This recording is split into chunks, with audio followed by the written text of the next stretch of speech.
இன்றைக்கி அம்மா அப்பா 2 பேருமே வெளியில் கிளம்பிட்டாங்க பர்ச்சேஸ்க்காக.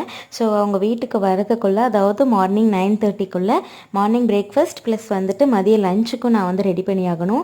வீட்டில் என்ன இருக்குது அப்படின்னு பார்க்கும்போது கொத்தமல்லி தழை தான் ஒரு கட்டு இருந்தது. சரி, ஓகே, கொத்தமல்லி சட்னி மதிய லஞ்சுக்கு பண்ணிடலான்னு சொல்லி பண்ணியிருந்தேன்.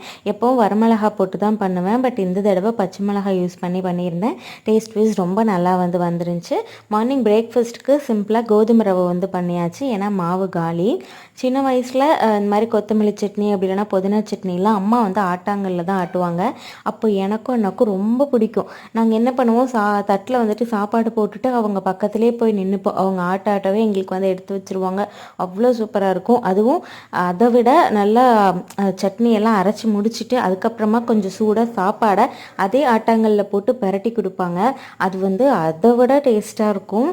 அதெல்லாமே இப்போ ரொம்ப வந்து மிஸ் பண்ணுறோம் இந்த மிக்ஸி வந்ததுலேருந்து.